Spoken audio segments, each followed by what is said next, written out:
Goal Line Extended, presented by Lacrosse Flash. What's going on, Lacrosse fans? Welcome to Goal Line Extended on the Lacrosse Flash Podcast Network. Today is Friday, July 9th, and I'm your host, Ryan Hulsebos. Glad that you could join us as we get set to look ahead to Week 5 of the PLL season up north and out west in Minneapolis, Minnesota. And all the action will get started tonight at 8 p.m. Eastern, exclusively on Peacock. But before we get into that, let me welcome in Flash analyst Harrison Silcox as we get set to dive into this weekend's games, as well as some other major headlines surrounding lacrosse. Harrison, welcome back to GLE. How are we feeling on this Friday afternoon, looking ahead to our last full slate of pro lacrosse before we hit a 2-week bye period here on the PLL schedule? Yeah, I'm feeling good, man. The league's in a nice rhythm with games here over the last few weeks. The parity in the league really hasn't – I think this is the best it's been in its 3 years running, so it's going well.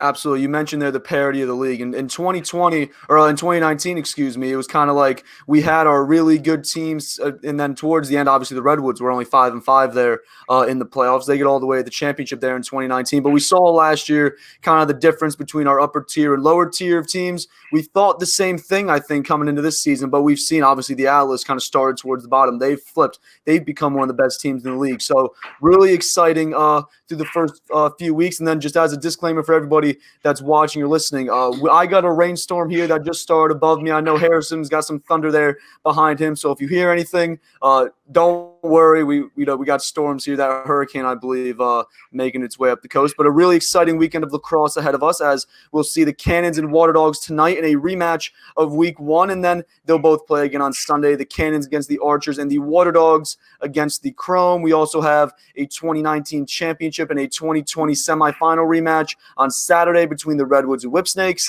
and then that game will be followed by the Atlas and the Chaos to close out our Saturday afternoon ahead of those Sunday games. But before we get into those games this weekend and talking about really just the PLL in general, we got breaking news yesterday that the National Lacrosse League has agreed to a multi-year broadcasting deal with TSN Sports, which is Canada's #1 sports broadcasting network, to broadcast NLL games on television and live stream games across TSN digital platforms, which for the NLL and lacrosse, this is huge news, as TSN will get exclusive rights to the regular season NLL game of the week, as well as the playoffs and championship series. Yeah, it's a big deal. Obviously awesome for the sport. I myself am not Canadian. I live down here in the States. So for me personally, it doesn't quite mean much, but I do understand that it sounds like there could be some news coming for people who aren't from Canada. But regardless, when you get an announcement like this for these games to be on TSN, it's just nothing but good news for the sport. I don't really see how you could complain about it. We talked a lot about the growth of the game, how we want to see the game kind of expand and get into more households. And the way you do that, you make viewing the game as easily accessible as you possibly can for it to be on TSN. That's one check mark there. And then the presentation of the broadcast needs to be good. Really bad quality streams, C quality broadcasters. That kind of stuff doesn't cut it in 2021. So it's nice to see pro lacrosse here over these last few years taking those steps to legitimizing itself from the broadcast side of things. The talent is there, and now we're finding ways with the PLL, it's NBC, NLL, we've got TSN now, where you're finding ways to showcase this talent with a broadcast that it deserves. I think it's really exciting for the sport. Absolutely. And then you mentioned it there, the PLL with NBC, obviously now the NLL with TSN. I'd imagine there's going to be some sort of, maybe not a TSN Plus per se, but something like that, a streaming service that I'd imagine people up north of the border in Canada would have to pay in order to have that subscription for, I would imagine, most of the games. Stuff that we will find out, though, as more details of this deal comes out. But we're excited for the NLL, excited for the fans up in Canada that will be able to get live broadcasted games. And we're looking forward to something here in the States very soon. As you mentioned, the league announced that a broadcasting deal would be coming next for us here in the United States. So me and you both waiting for that, as well as a season schedule, which we should be getting very soon. But we're very excited to be getting professional box lacrosse back after we've been without it already now for about a year and a half. And then along with the NLL, we will be getting junior box lacrosse back in Canada as the BCJALL in British Columbia began play this past Tuesday. And then this morning, the Ontario Junior Lacrosse League announced their plans for a 2021 season with 44 regular season games to be played, which will begin on July 24th and end on August 7th. So we have the NLL coming back live on TSN for all our Canadians, and then the BCJALL and the OJLL, was the OJALL, finally back, despite Lacrosse Canada originally calling off all competition this spring. So very excited for that. Let's move on now to the PLL, as we have a pretty loaded weekend here of games, as we usually do. 5 games on the slate. Let's start, though, on Sunday afternoon. We'll have the Chrome and the Water Dogs. The Water Dogs will be on the back half of their weekend doubleheader as they start tonight against the Cannons, but the Chrome favored by 1.5. They're coming off back-to-back wins against undefeated teams in the Whip Snakes there in week 3, the Archers last weekend in week 4. Before that loss to the Atlas there on their back half of the doubleheader. This is for the Chrome. This will be the Water Dogs' second game on their doubleheader. We'll get to them in a moment. But the Chrome, how do they get back on track against a Water Dogs team that has been struggling, although we still don't know the status of attackman Jordan Wolf, who hasn't played since week 1. How does Chrome get back on track, though?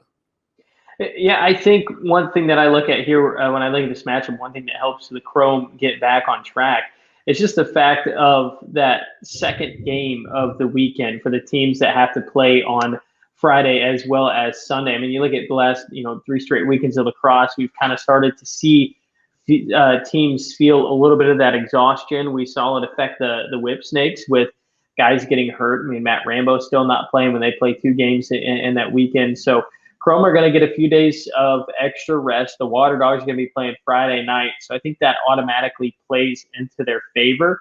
And then I'm interested to see who's going to be in goal for the Chrome. Obviously, John Galloway playing as well as he did to start the weekend. Scanoni didn't exactly have the best day himself. But if Galloway continues to play hot, that's going to be a big factor in the Chrome getting back on track. I really like what I'm seeing out of this offense, even in the absence of Jordan Wolf. I think the Chrome, they're not necessarily a team that's been struggling to find consistency this year. I just think that they weren't given a chance to hit the ground running when you see Jordan Wolf go down with an injury in game 1 at the very beginning of the season. And now with Jackson Morrill, Colin Heacock are really kind of finding their groove in this offense. And with John Galloway, the lacrosse veteran that he is, finding his way in between the pipes. I mean, to have save percentages above 70%, games of 20-plus saves is ridiculous. So I think the Chrome, I mean, they're on a good track. They just they run into a difficult weekend last week playing 2 games, but then it comes back this week with those extra 2 days of rest. And for the Water Dogs, I think one thing that with the way the Water Dogs have played this season that also plays in favor of the Chrome is they're a team that I just really don't know what I'm going to get from them on a weekly basis. I felt last week they played great, putting up 16 goals against the Redwoods defense, which is one of the better defenses in the league. But then some games that offenses look fantastic, and like an offense that can score 16 goals in one game. And then you have, if you go back to their season opener, where, I mean, their power play was terrible, and it didn't look like the hustle was there. So when you talk about that matchup, I think it favors the Chrome. I think that's a game for them to get back on track, mostly because of those extra days of rest. The power play for the War Dogs, something that has been getting Dan Arestia, our lacrosse insider, very fired up here over the last couple of weeks. Just kind of the lack of movement. But there, you mentioned it with the War Dogs. They have been struggling. It's kind of been like a week-to-week thing. I could even argue that this past weekend against the Redwoods, you could say the weather really didn't play to the goalie's advantage there. Obviously, the weather in Long Island was pretty tough there on Saturday. But for the War Dogs, they've been struggling, most notably goalie Dylan Ward, who was replaced by Charlie Cipriano in the second half of last weekend's game against the Redwoods. And with this doubleheader this weekend for the War Dogs, and along with Ward's recent struggles, do you expect to see all 3 goalies, Ward, Cipriano, and DeLuca, all dressed at some point this week, whether they use one of those 2 reserve spots for one of those goalies? And do you expect to see one of them out there besides Ward at any point here during this weekend? I think that you start the weekend with Ward just because you know what the capability is. When you see him when he's on his game, he's one of the best, if not, the best goalie in the world.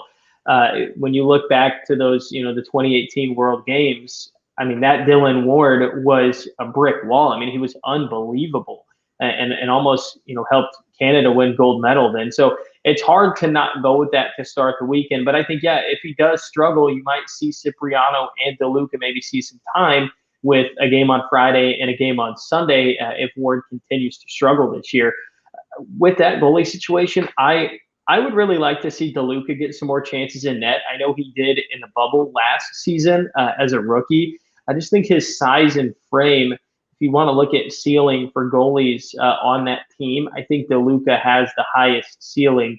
Now, I don't know what he looks like in practice. I'm not sure how the coaching staff feels about him putting him in net. There's also, the communication with the players around him that comes with playing a goalie. It's kind of a difficult position to evaluate if you never played it yourself. But I would like to see DeLuca maybe get some time this weekend if they are going to juggle who they're going to throw in net, with 2 games and their starting goaltender already struggling. So I think you start with Ward, you see how he plays, you see where it goes from there, and then you just got to feel it out, and you've got to communicate with your players from a coaching standpoint and see where the weekend goes. Ward was traded back in late April for a first-round selection and Chris Cloutier from the Water Dogs to the Chaos to get Dylan Ward. He has struggled, has not been putting up great save percentage numbers or just save numbers in general, but we're hoping that he's able to turn this around. Obviously this Water Dogs team trying to get back on track. They are 2-3, minus 11 goal differential, so trying definitely to get back on track. As for the Chrome, I believe the reason me and Austin talked about this there on Tuesday's PLL Flash, Sean Scanoni was scheduled to get that start. I believe John Galloway wasn't available there for that Sunday game. So we should see Galloway, might see Scanoni, who knows. We very odd weekend, as me and Austin talked about on Tuesday, this past weekend for goalies. We saw a ton of guys get pulled, obviously, in that Redwoods Water Dogs game. Both guys got pulled. So something that we will watch going into this weekend and something definitely to keep in mind. Let's move on to Sunday night's game. We have the Cannons and the Archers. The Cannons playing on their second game there of that weekend doubleheader. The Archers favored by 1.5, coming off back-to-back losses on their doubleheader last weekend in Long Island. But let's start with the Cannons. They traded Chris Hogan and Drew Simino for faceoff specialist Kevin Reisman earlier this week as the faceoff carousel continues for this Cannons team as they began with Tommy Kelly, Drew Simino, and Brendan Fowler out of expansion. Fowler's been on injured reserve since before the start of the season. Kelly was then released ahead of last weekend with 2020 first-round pick Peyton Smith signed. And then on Monday night, as I mentioned there before, Simino was included in that trade for Kevin Reisman, who was Coach Quirk and the Cannons' go-to guy there in the bubble there in 2020, which ended up winning that 2020 MLO championship. So Quirk trying to go back to him, a familiar face to figure out his team's struggles at the face-off stripe. Do you believe that Reisman is the guy to turn to for the Cannons to try to turn this season around as they go into Week 5 with a -1 goal differential? But as we've been talking about, they sit at the bottom of the standings at 1-4, but they've looked like one of the best teams here in the league. Yeah, they've looked like one of the better teams, but they just really haven't been able to close the door in some of these games.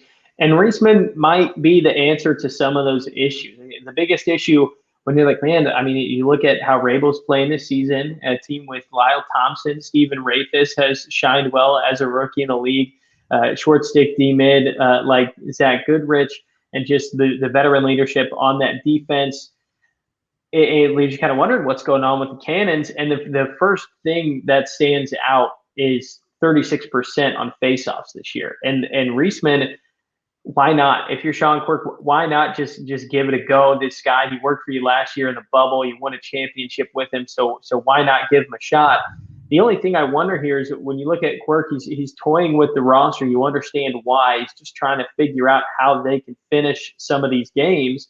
With adding Reisman and adding Tremboli, does it get to a point where you're moving your roster around too much? That's the only thing I wonder here. I don't know what the face-off guy. I mean, it's such a specific position. I'm not sure how much limited practice time will affect that, which is why I think Reisman was a great trade when you look at the pieces that he sent over. But I do wonder with bringing in guys like Tremboli, how quickly is he going to be able to get adjusted to things? How quickly is your locker room going to be able to gel if you're going to continue to move pieces around?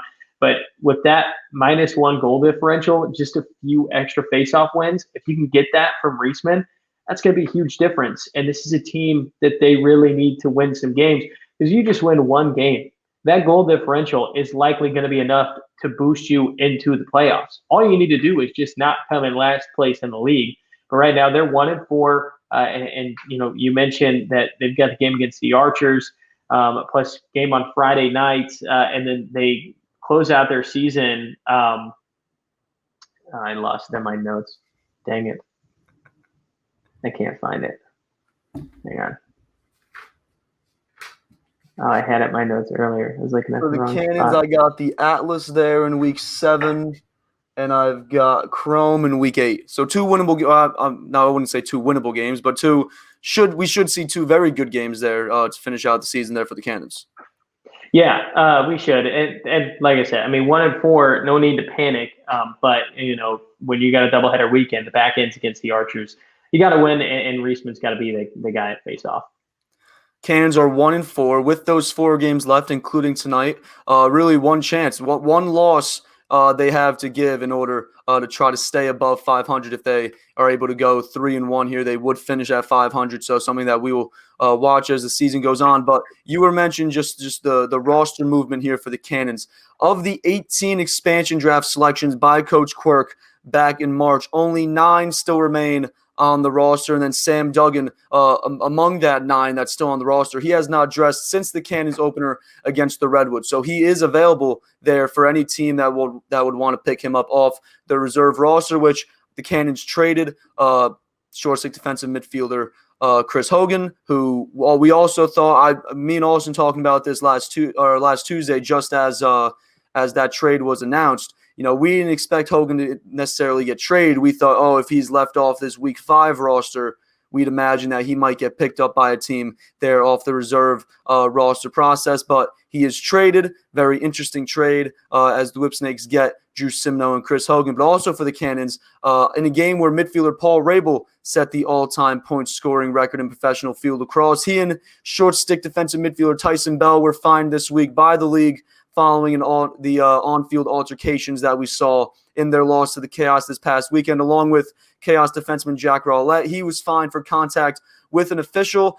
So we're seeing something that we questioned there early in the season for the Matt Gaudet and Austin Stotts situation, something that we didn't expect to see something similar to that. But in terms of incidents, whether it's on the field or off the field, how will the league look at just different players, the superstars? How will they approach the superstars compared to the guys that aren't necessarily superstars?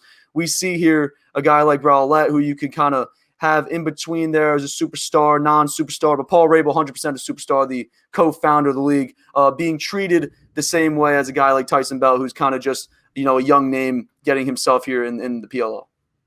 Yeah, I like it. I like that Rabel gets fined there, because I mean you know that you're going to give yourself special perks in some situations when you're still a player in the league, but you're a co-owner. Right? It's not a surprise that, Rabel has typically been getting the NBC games back to his days with the Atlas in the first 2 years, and how it kind of always seems like that his team will fall into that slot. That's maybe one of the bigger games, the NBC Sports Network, whatever.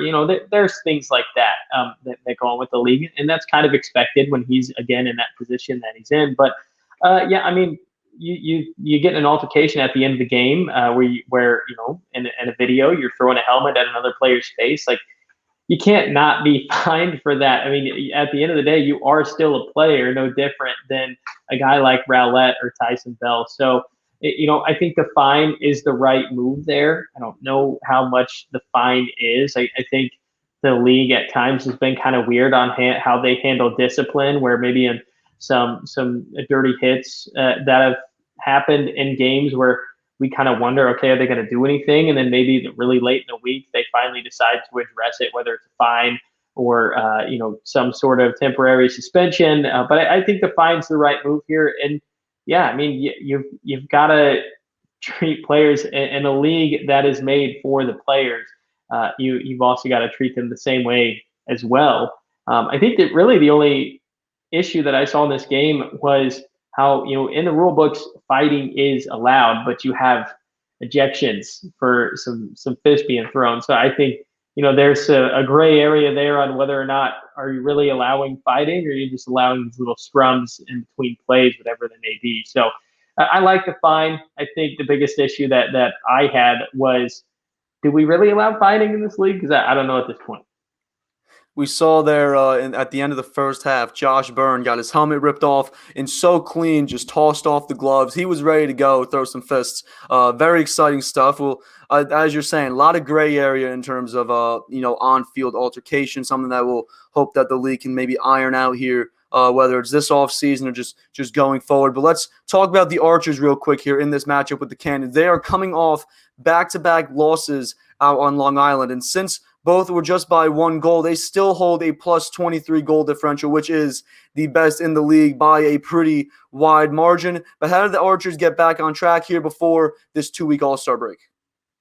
Yeah, I think it's a good opportunity for them to kind of circle the wagons here a little bit, because when you have that 23 goal differential, I mean, I don't see a scenario where they don't make the playoffs. I understand like nobody's really clinched a spot or anything yet, but I mean, they're so far ahead of everybody else that unless they have a couple serious blowouts here, I mean, that goal differential isn't going anywhere. So take a deep breath. No need to panic. Your team's healthy, and you've got an extra day of rest. We've talked about the doubleheaders already a few times here. So I think with the versatility of that offense, I really think we're not talking enough about Graham Hossack and what he's been able to add defensively to this Atlas unit, which I think was really like, I mean, you could critique their faceoffs, but I think they really lacked like a true enforcer on defense. And I think Hossack is just kind of that big physical presence that they really enjoy. And then just, I mean, it kind of slid under the radar a little bit, but like Trey Leclerc, I mean, played his first PLL game last weekend, which is an even better sign for an offense that's already just crazy versatile. So just relax. No need to panic. You dropped 2 last weekend. It's no big deal. I mean, the real goal here is to get the playoffs, and an undefeated season doesn't do anything for you. The goal differential does. So I think the only thing is, don't maybe get too comfortable with your rest, because I mean, the Cannons, we just mentioned they need some wins. They're 1-4. They're hungry, maybe a little bit desperate. So don't get too comfortable if you're the Archers here. But I mean, the team led by Tom Schreiber, Grant Ament, who's one of the best young players in the country, and then just all the other surrounding supporting cast on that team. Nothing to panic about when they have the goal differential that they have. So I think the Archers should feel very comfortable coming into this week against the competition that they have. I think the betting line favored by 2.5. So I think that's pretty fair as well. So I think that offense is going to come out cooking after a disappointing weekend last weekend. But I think they're ready to go. One of the top offenses in the league. And as you mentioned, Trey Leclerc getting his PLO debut in there last weekend. And me and Jordan Johnson on this show last weekend, he was saying how he questioned whether Chris Bates would throw Leclerc like right into the fire, just throw him right out there. You don't want to mess with the chemistry you already have. I saw Trey Leclerc out there, I believe, on the first offensive run. So it's kind of like, like the Archers bring in Trey Leclerc with the mindset that, he's going to be one of their top guys. Exciting stuff as we see a handful of young players get accumulated here in the PLO. And then in terms of the goalie position, we saw Drew Adams start on Friday night against Chrome in that loss. Adam Gittleman started on Sunday. I believe we heard Chris Bates say on Friday night that whoever starts on Sunday was the guy going forward. So expecting that Adam Gittleman will start in goal this Sunday against the Cannons. Let's move on to Saturday night as we have the Atlas and the Chaos there as our second game. We'll go back to the Redwoods and Whips in a minute, but Atlas and Chaos, Atlas favored by a goal and a half, and they have been playing some of the best lacrosse over the past 2 weekends. Brian Costabile, he's been incredible. He scored 6 points last weekend en route to that Atlas win over the Chrome. But the question mark for the Atlas coming into this Saturday night matchup will be around the goalie position, as Jack Concannon was placed on injured reserve this week with a groin injury. Tate Boyce was added off the Chrome reserve roster to add some depth behind J.D. Colarusso, who we expect will get his first PLO start this weekend after coming in relief last weekend for Concannon. Do you believe that Colarusso's got what it takes here in this matchup against the Chaos to help them stay hot and get this win? I'm really not sure to give kind of not the best answer to that question, but I think the goalie position, it's just so hard to evaluate And each goalie, I mean, they have a different mindset with how they approach the game. So I'm going to be curious to see how the first quarter goes for Cal Russo. Maybe he gets a couple clean saves early in the game, a couple easy saves that maybe build up his confidence. Maybe the Chaos will kind of try to throw some weird looks at him. Maybe, guys who know their scouting report and how they shoot or how they play, maybe they'll try to do some different things, get in his head early on. It's kind of a tough thing to evaluate, but it really is a big question mark going into this game because the Chaos are a team. They look a lot different in how they looked at the beginning of the season. They've really figured out really good ways to use Mac O'Keefe, which is a scary sign for any goaltender that's staring down a Mac O'Keefe shot. This first quarter, I think, is going to be really huge for setting the tone as far as how goaltending is going to go for the Atlas on Saturday, because I think that they're the most consistent team over the last few weeks. They dropped a close game to the Whip Snakes. They've won 2 straight. Jeff Teat is everything that you want in your first overall pick. Concannon had been playing great lacrosse until he does get hurt. So it seemed like the pieces were coming together for Atlas. Rubior was getting the play that he wants out of his team since he took this coaching job, but now kind of got to take a step back and say, okay, what are we going to see here in net? Because, your offense can play great, your defense can play great, but at the end of the day, if your goalie play isn't there, that could be the difference maker in a win or a loss or a huge gap in your score differential, which is key in the standings. So I really don't know the best way to answer that question other than we're just going to have to sit and watch and see what happens this weekend.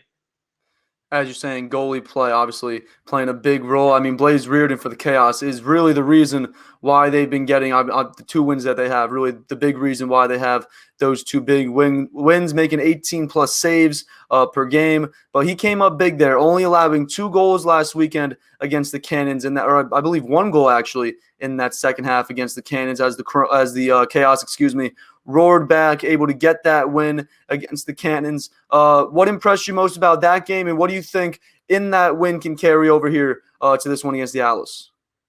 I think really what's going to carry over every game for the Chaos is, Blaze is just going to continue to make saves.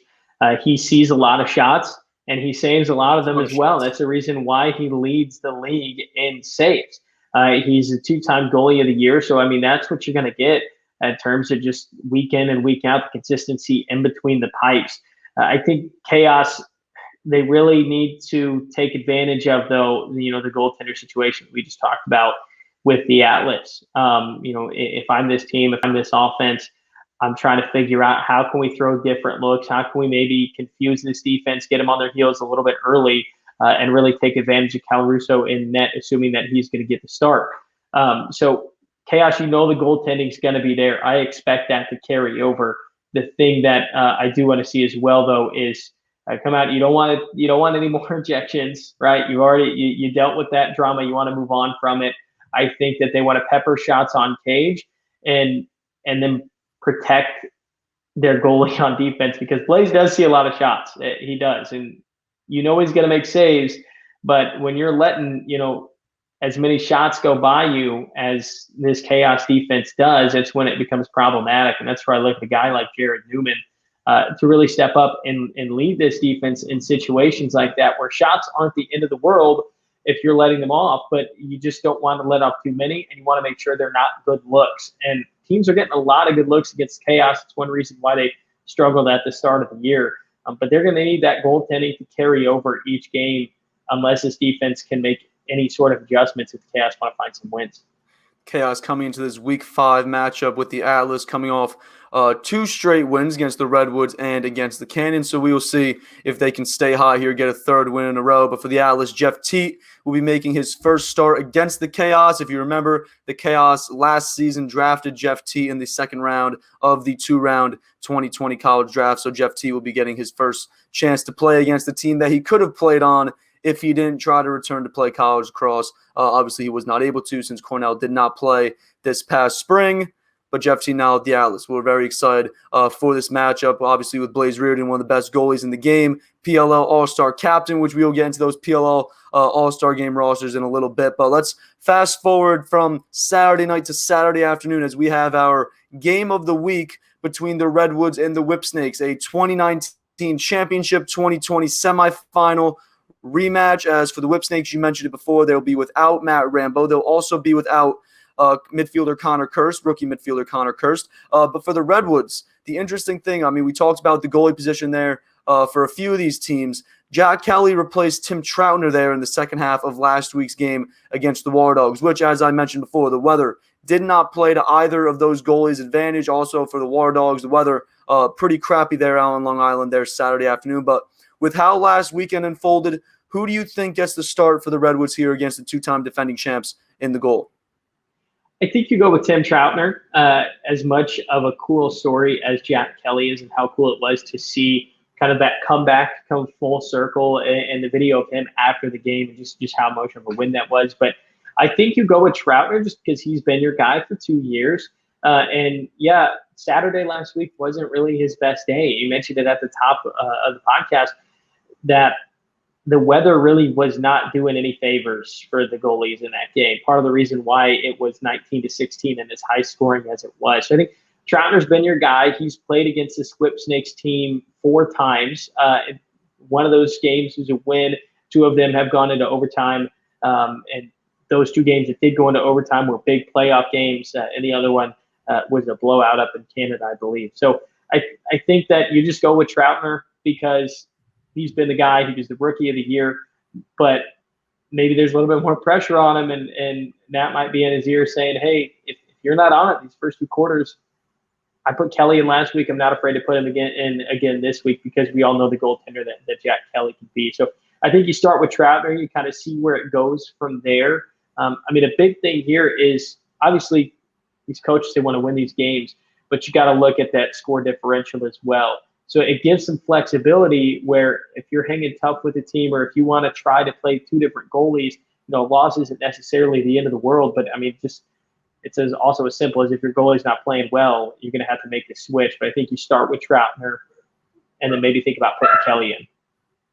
Something that we will see as this game starts to unfold, something that we'll wait obviously until the broadcast for, because as we saw there with a couple of these games with Chrome on Sunday, with the Archers there on Friday night, we did not know who was starting for either of those teams until the game started, until the broadcast kicked up and got started. So something that we will wait until the game 4 to see who starts there in goal for the Redwoods. But for the Whip Snakes, we might see Chris Hogan. I imagine we see Chris Hogan fresh off this trade from the Cannons. Drew Simino also added in that trade at the face-off X, creating really, me and Austin talked about it there on Tuesday as well, one of the better face-off tandems with Joe Nardella and Drew Simino. We'll probably see Simino dressed in those back-to-back week situations. But do you think we see Chris Hogan dressed this weekend for the Whip Snakes? I don't know. I think it's really interesting that we see the Whip Snakes trade for Chris Hogan. I don't think that was something many people thought was going to happen. I don't think people were surprised when we expected after this weekend, if he didn't dress, then it's like, yeah, someone can just pick him up off the reserve roster. But Quirk doing a good job getting some value for him back from him being out on his team. Yeah, and I mean, Hogan played against the Whip Snakes earlier in the season. The one game he played it. So maybe Stagg saw something he liked there. I'm not sure, but yeah, I'm not sure a lot of people expected Hogan to have the value to make other teams want to give up assets for him. But that's what we saw here. Obviously, I don't know what we said during those trade talks, but I didn't expect that to happen. So maybe the Whips see something in him where they're going to play him this weekend, or maybe it was just kind of part of the deal for them trying to trade for Simino. I really have no idea. I personally would love to see Chris Hogan play this weekend. I mean, I know the social media tour is going to be out there for him, former NFL player. We all know the story there. But he's just kind of a guy, when he steps on the field, I just kind of pay attention a little bit more, to be perfectly honest, because I think it's so interesting whether or not you think he's a good or a bad player. That's not really the point I'm trying to make. Just saying, oh, hey, there's a guy who used to play football who's trying to play in this league. Can he do it? Can he not do it? So if he plays, I think it's really interesting. Is he going to be a massive game changer? I highly doubt it. There are so many pieces at play in this rivalry. I don't think Chris Hogan's going to come in and make a huge difference. I think Simino is going to make a bigger difference for this team if he does indeed play alongside Nardella. But yeah, it definitely was a bit of a shocker to see a football site break that news in the first place before the league could get ahead of it that Hogan was traded. Something that we will see come, I imagine, sometime tonight. We're recording this Thursday afternoon, so whether it's tonight or tomorrow, which is Friday, we should get those rosters. We'll probably see. Well, we'll know at that point whether Hogan is at least going to be dressing for the Whipsnakes or not. But something that we will watch for. Let's move to tonight's game as the War Dogs will take on the Cannons at 8 p.m. Eastern on Peacock. As both of these teams, as we talked about before, sitting at the bottom of the standings. The War Dogs at 2-3 with a minus 11 goal differential. They haven't looked great besides that week 2 where they got those 2 wins in Atlanta. And then the Cannons, on the other hand, are 1-4, but they've lost 3 of those 4 games by just a goal. And aside from that second half collapse last week against the Chaos, the Cannons have looked like one of the better teams in the league. So a very important game for both of these teams. We talked about the Cannons' upcoming schedule here going forward, especially with the Archers on Sunday. Very important game for the Cannons. Very important weekend for both of these teams. Let's start with the Cannons, though. How do they get a W tonight and get their weekend started on a positive note? I think they've got to find a way to get Lyle going again offensively. He's kind of gone cold the last few games, and I don't want this to get twisted. I don't think that Lyle is like a bad lacrosse player or anything. I mean, you'd have to. It's insane to even consider that, but I mean, as one of the league stars, I think it's fair to criticize him for the lack of points that he's produced over the last few weeks, especially when the Cannons have been playing relatively close games. I mean, you need Lyle Thompson to have better games than that. So I think they want to find a way to get him involved. Another guy I look at here in this offense is also Andrew Q. I think he's just really good at finding open space off ball. And last time they played against the Water Dogs, you had Thompson and Q. They each had 4 goals. We obviously know that Rabel's playing well, and I really like the pieces that this team has. But to get the win, obviously you want Lyle Thompson. A lot of people consider him to be the best player in the world. You want him to put up more than just a point, just 1 goal, or whatever the numbers are. But then we also mentioned it earlier that they need to win some face-offs as well. I think if you want to find a win, it's got to start at the face-off X, and then it's got to translate to Lyle Thompson at least having some sort of play on a goal for your team at the other end if you want to find a win here. For the Cannons, a tough, in terms of the face-off, tough start if Reisman is to get the start in this one against the War Dogs. Jake Withers has, or just over the last 2 years, this year and last summer, has been one of the tougher face-off battles, even though we have seen T.D. Erlin put up great numbers. We've seen guys put up great numbers, but Jake Withers always puts up a battle there, especially with Ryland Reese or Zach Currier or whoever else is on those wings with them. But likewise for this War Dogs team, trying to get back up to 500 in what has been an up-and-down season. Ward's been struggling, as we talked about before, but we've seen a couple bright spots. Connor Kelly was phenomenal last weekend. He scored 8 points, including a 2-pointer. Cam Ricardo stepped up and tallied a few goals. Zach Currier has been Zach Currier, just putting up absolutely wild and insane stat lines, but that hasn't turned into wins. How do the War Dogs change that tonight? I think that I want to say a lot of it does start with Zach Currier, but I think that they also just want to see their attack line. I think it was a breath of fresh air to see Connor Kelly getting going last weekend. But I mean, just keep riding Zach Currier as much as you possibly can, because whenever he's on the field, he's gonna fill up a stat sheet. And on the field a lot. Yeah, and there are important stats too. He causes turnovers. He gets ground balls. He wins you possessions.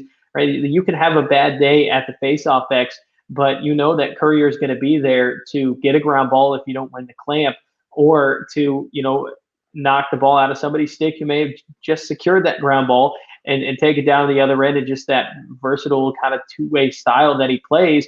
And I'm sure that if Zach Currier wanted to, he would play every single minute of every single game in the PLL this season. And I think he's fully capable of that. So I just think you just continue to ride off that momentum that he brings to your team. And I mean, in the two-man game that he was, that the Water Dogs are running this last week, and I mean, Currier was fantastic. It was almost every time he got set up in some sort of two-man game, there was an opportunity to score. There was a shooter that got open, whether it was himself or somebody, who just set a pick for him. He just knows the game so well. He sees the field so well. I think he's the Water Dogs' best player. And I really think that if Ward is playing better lacrosse, if he's just playing, it doesn't even have to be the top of his game. He just needs to be better than what he's played this season. I think the Water Dogs record looks a lot different. I know they've been very inconsistent this year, but when you take out that week 1 loss against the Cannons, where there was just no hustle and there were no shots on power plays, and it just didn't look great. They've at least looked a lot different in a good way since that first week. And this team has seen flashes of the potential they have. I just think that if they want to find a win, the biggest place that they need an answer is in net. Absolutely. We will see there, as we were talking about before with the Water Dogs goalies, how Coach Copeland handles that situation. We imagine we'll see Ward, especially in tonight's game against the Cannons, but question marks there for Sunday. We'll see how that goes. Before we wrap this thing up, Harry, let's make some picks ahead of the weekend, and our entire Flash staff picks will be available across Instagram and Twitter ahead of tonight's game. But let's start with tonight's game exclusively on Peacock at 8 p.m. Eastern. We have the Cannons favored by 1.5 against the Water Dogs with the over-under set at 26.5. Who do you got on this one? I went with the Water Dogs. I just really liked what I saw with Zach Courier, as you just mentioned not long ago. So I'm going to give it to the Water Dogs here. I know the Cannons are really hungry for a win, but I think this team found something offensively last week, putting up 16 goals. So I'm picking them on Friday night. I'm going on the other end here. I'm going with the Cannons. I like the 1.5 as well. I just think, again, big weekend for the Cannons. They got the Archers there on Sunday, which is, that's going to be a really, really tough game. Obviously, every game is a really, really tough game. But you look at this one, and this is kind of like a must-win if you look at it for the Cannons. So I like the Cannons in this one at -1.5. Let's move on to Saturday, 6 p.m. on NBCSN and on Peacock. We have that 2019 championship rematch between the Redwoods and the Whipsnakes. Whips favored by 1.5 with the over-under set at 25.5. Who do you got on this one? I'm taking the Redwoods. I think that this is underdog Harry this weekend. Yeah, I think this is the best rivalry in the league, and it's not close in my mind. When you just look at the last couple of games, when these two teams play in a big game, it's been really excited, and there's really no love lost between these two teams. I think the Redwoods defense is going to be happy to not have to guard Matt Rambo, which is something that they've never had to worry about. Now there's still plenty of options for the Whipsnakes to feast. I think that TD is really going to be challenged by Nardella in this face-off matchup. I think it'll be key here, but I just like the Redwoods. They're a little bit healthier. Jack Neer wasn't on the injury report this week, so I'm assuming he's going to be back. Charlie Bertrand's starting to make an impact in his rookie year. I like where the Woods are headed. Whipsnakes feel a little bit exhausted. They've played a lot of close games this year, so I'm going to take the Woods getting this one. You mentioned that face-off battle between TD Ierlan and Joe Nardella, something that we have been looking forward to since, obviously TD Ierlan, we knew he was coming into the league. I mean, we were looking forward to this matchup last year when we were hoping he would be a part of that 2020 draft class. But I'm going to go with the Whipsnakes in this one. I think it's going to be a tight game, as you were saying before, so throw the spread out the window. But I like the Whipsnakes. You said no Matt Rambo, but other guys have stepped up. I think last weekend's win against the Archers there on Sunday was a big measuring stick in terms of, hey, I think this Whipsnake, they can hang with anybody, whether they have Matt Rambo or not. So I do like the Whipsnakes in this one, but I expect it to be close. I expect it to be high scoring, despite having Kyle Bernlor, one of the league's best goalies, against either Tim Troutner or Jack Kelly. We will see, obviously, at the start of that game who ends up starting. But I like the Whipsnakes, and I like to see a lot of goals. So throw out that 25.5 thing I was doing there at the beginning of the year. I like the Whipsnakes, close one in goals. Let's move on, though, to Saturday night's game, 8:45 p.m. start exclusively on Peacock. We have the Atlas favored by 1.5 against the Chaos. I'm going underdog again here. I'm going with Chaos. I'm picking them in this game. I think it's a bit more of a toss-up than what some people might expect, just because the Atlas have played so well recently. But we've seen it this week. It's very easy for teams to come back down to earth. And the Redwoods seemed like one of the best offenses that we were going to see this season in week one. They just got their first win since week one last weekend. So it's tough to win in this league. I think the Chaos probably feel a little bit more pressure to get a win than the Atlas right now, because the Atlas are kind of riding high, as I mentioned. So I just like the Chaos coming out here with a little bit of a chip on their shoulder. They're probably even though they got the win against the Cannons last week, they're probably a little bit frustrated about, how heated that game got. So I'm going to pick the Chaos in this one. Harry saw that underdogs last weekend went positive. He's got all underdogs so far. I've got all the favorites. I'm going with the Atlas here. I like the goal and a half as well, despite those question marks that we talked about before in goal. But I do like the Atlas in this one. I think Brian Costabile has been incredible. I think Danny Logan, rookie out of Denver, has been we questioned it when obviously Coach Rubier took Danny Logan with Ryan Terefenko still on the board. We said, what are you doing? Ryan Terefenko's still there. Tim Sudan's over here laughing that Ryan Terefenko slipped all the way to 12. But Danny Logan has been great. I believe he had a 2-pointer and an assist last weekend amongst his caused turnovers and ground balls. With the new triple doubles that we've been talking about here with the PLL, 2+ points, 2+ caused turnovers, and 2+ ground balls. Danny Logan grabbed one of those last weekend among, I believe there were 5 of them this past weekend. So very exciting stuff there to see, great stat lines put out. Obviously, we love to see guys like Zach Currier, like Danny Logan playing those two-way roles, but I like the Atlas in this one, minus a goal and a half. The over-under set at 24.5. Even with JD Colarusso starting this game, not the regular Jack on Can. I think this one's going to be more low scoring, but we will see obviously 8:45 p.m. Eastern on Peacock. Let's move over to Sunday. This one will be on NBCSN and Peacock to start at 5:45 there. So I was about to say Sunday afternoon, but this is kind of a late Sunday afternoon with the games being played out in Minnesota. Chrome favored by a goal and a half against the Water Dogs, over under set at 23.5. Who do you like in this one?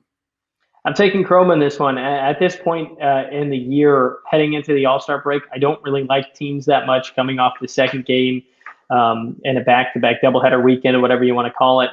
And the Water Dogs, they have found more consistency since that first week, but still not enough to trust them in 2 games over the weekend. And good luck to anybody trying to defend Colin Heacock right now. I like the Chrome in this one for a lot of reasons. But Colin Heacock, also Jackson Morrill, those 2 guys right there, I really like the role that they've found in the offense for Chrome since Jordan Wolf has gone down. So I like them on a late Sunday afternoon game. Harry's gone underdogs up to this point. He's got Chrome as the favorite here in this first game on Sunday. I'm going to go with the War Dogs, though. I like it to stay close as well. So I got the War Dogs plus a goal and a half. That's, I'd say, mainly my pick. I like the War Dogs to keep this thing close. But I do think that they get this win, even though, as you're saying, teams have struggled coming off their second game, off their first game, I should say, playing in their second game of the weekend for those doubleheaders. But I do like the War Dogs in this one. I think we see Connor Kelly step up big in both of these games. He's been playing great, as we talked about before.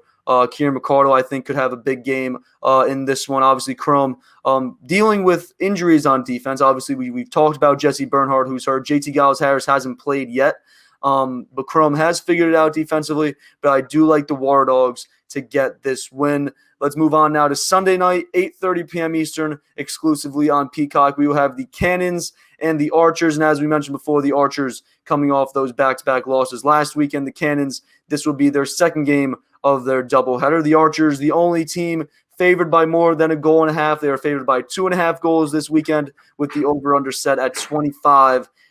Cannons and Archers, who do you like in this one?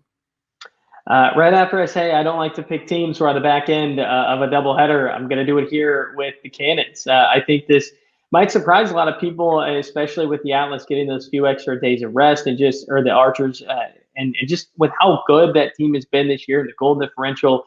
But I just think the Cannons need a win a lot more than the Archers do. I see them a little bit hungry here to pull off an upset as well, maybe a little bit frustrated, and looking at a team that just has loads of offensive talent, has had a ton of success this year. Maybe they're kind of going to look at the Archers and I don't know, try to come out and punch them in the mouth a little bit. So I'm going to pick the Cannons here. Might surprise a lot of people, but I guess I like the underdogs this week. I have that same approach, I feel like, there for that Friday night game between the Cannons and the War Dogs. I think the Cannons are going to come out, really hungry, wanting that win, looking at that game as, hey, this is a must-win game here tonight. Obviously, that being tonight's game there on Peacock. But I like the Archers in this one. I think they get back on track. I think the Archers are just too good to fall to 3-3. I think that's just kind of how I'm looking at this game. So I think they're able to get the win, get back on track, up to 4-2. The over-under for this one set at 25.5. I think it soars over. I think this game is going to be fairly high scoring. Okay. I think it's going to stay close, and I think it's going to be high scoring. So something to watch as that one unfolds on Sunday night. But also, before we finish up here, PLL rosters for the All-Star game for next weekend were released yesterday. We will be discussing those much more in more detail on next Friday's show. But ahead of the All-Star weekend, as we should have 2 team rosters. But Harry, first thoughts here on the full rosters as we got the starters, and then that kind of caused some concern. We're like, oh, this guy's not here, this guy's not here. They released the reserve. There's still guys where you're like, this guy should probably be on here ahead of this guy. But what are your first thoughts on these PLL All-Star rosters? My first thought, I just feel like Kyle Harrison, part of the retirement tour here, because I love Kyle Harrison. I think he's an awesome player, huge impact on the game. He's an All-Star this year. Probably not. Also, Tim Troutner being listed as a starter is a little bit shocking to me when we don't even know if the guy's going to be starting this weekend. So that really surprised me as just the first 2 big things that jumped out there. And there were plenty of Redwoods on the list as well. So I don't know. It was purely fan voted. I don't know if there's a lot of Redwoods fans out there. I don't know if just more people have been watching Redwoods games compared to other games here on Peacock or NBC or wherever people watch. But yeah, the 2 big, or the biggest one that surprised me was Tim Troutner as a starter, where I think that there are plenty of other goalies, and that to me is John Galloway's spot. Should be Galloway and Reardon, but instead Troutner's there. But I mean, hey, I got to vote. I didn't vote Tim Troutner into the All-Star game, but apparently a lot of other people did as well. Even on that reserve roster, John Galloway not in the All-Star game at all. I'd imagine that's more of a he's not able to do it kind of thing. That's as we've been hearing here after we got those rosters. John Galloway has been playing some of his best lacrosse here of his career this season. But even looking at these reserves, Joe Nardella didn't make the starters, which that blows my mind. Zach Goodrich isn't the starter. That blows my mind. We got a guy like Zach Courier as well, who's not a starter. Mike Earhart, Scott Ratliff, even though it was kind of interesting how the All-Star voting was broken up. It was, I think, 6 attackmen, 6 middies, but within the midfielders was offensive midfielders, short stick defensive midfielders, LSMs. You had to pick 6 of all those guys. So it was kind of difficult to get a full roster in for these All-Star rosters, something that maybe we see the PLL change there going forward. But really, first thing that surprised me, Joe Nardella, not a PLL starter. He is in the All-Star game. He'll be in there as a reserve. But, I mean, you got Joe Nardella and you have, I believe the other name was Trevor Baptiste. I think you go with Joe Nardella if you have both those guys. I mean, if we see T.D. Erlin and Joe Nardella on the same All-Star team, they might not lose the face-off. Goodbye. Yeah, it's over. They might not lose the face-off there come next weekend. But the All-Star game next Sunday, I believe the All-Star game – I flipped here on my calendar way ahead. All-Star game next Sunday, July 18, starting at 7 p.m., followed by the Skills Challenge, which is at 9:45. The festivities taking place out in San Jose, California. So exciting stuff to look forward to. And then we'll have that weekend technically as a bye weekend for the PLL, followed by another official bye weekend before Week 7 in Colorado Springs. So the season, just like that, we're already in Week 5. Week 6 is the All-Star game. Then Week 7, we're in Colorado. Week 8, final week of the regular season. So this season flying by pretty quickly here. Yeah, it is, and it's exciting. Like I said at the very beginning, this is the most parity that the league's had, and it's young. It's just its 3rd season, but it makes it really fun because, I'm trying to predict these games each week, and when you think you know something, you realize a few days later you don't know anything. So it's been a fun year. The only bummer is we got a couple weeks off with this All-Star break and everything. So it'll be a few weeks after this weekend until the season gets kicking again. But it's been fun so far. My picks have been going very poorly. That's a nice way to say it. I think my Bosa's bets are 14 and 18 right now. I'm going to try to turn that around. I tried to ride the unders. I had my philosophy of, 26 goals. If the over-under is 25.5, take the under. That philosophy completely backfired this weekend. So we're probably going to ditch the over-unders for this weekend and see how it goes. pick some games. As we heard my picks, we'll see how they go. But Harry, I want to thank you for joining me today as we look ahead to week 5 of the PLL season. But that is going to do it for today's show of Goal Line Extended. I want to thank you all for watching and or listening. If you're not already, make sure to subscribe to Goal Line Extended on YouTube and hit that notification bell so that you get notified of future shows. You can also follow along on Instagram and Twitter at GL Extended. All of the links that you will need will be in the description of the video or podcast that you are viewing or watching right now. And make sure to head on over to lacrosseflash.com. You can check out all of our content recapping last weekend, previewing this weekend in Minnesota, which will include our weekly power rankings as the Whipsnakes now above the Archers. We had the Archers there for a hot sec as our number 1 team. The Whipsnakes back up to number 1. Dan Arestia's takeaways are available. Jordan Johnson stars of the week. Noah Lance's hot and cold segment, as we talked about before. Lyle Thompson made that cold list, so make sure to check that out, as well as Harry and Liam Kelly's fantasy start and sit. So make sure to keep your eyes open for all of that. And then on Instagram and Twitter at Lacrosse Flash, you can find Pat Gregoire's Lax Locks ahead of this weekend's games. I'll also be sending out my picks this weekend on Twitter at Ryan Hulsebos _ like I said, trying to turn around a 14-18 record. We will start this weekend trying to get back on track. So make sure to check those out before submitting your wagers ahead of the weekend. Or if you don't want to follow my picks, again, all power to you. I'm 14-18 trying to turn around. Make sure to check those out before submitting those wagers. And then next week, we will be back with the PLL Flash to recap week 5 in Minnesota. So make sure to like, follow, and subscribe so that you don't miss any of it. I hope you all have a great weekend. Enjoy this weekend's games, and we'll talk to you next time. Cheers. Follow the show on Twitter and Instagram at GL Extended and subscribe to the show on any of your favorite podcast outlets. You can find Lacrosse Flash on Twitter, Instagram, and Facebook, and online at lacrosseflash.com.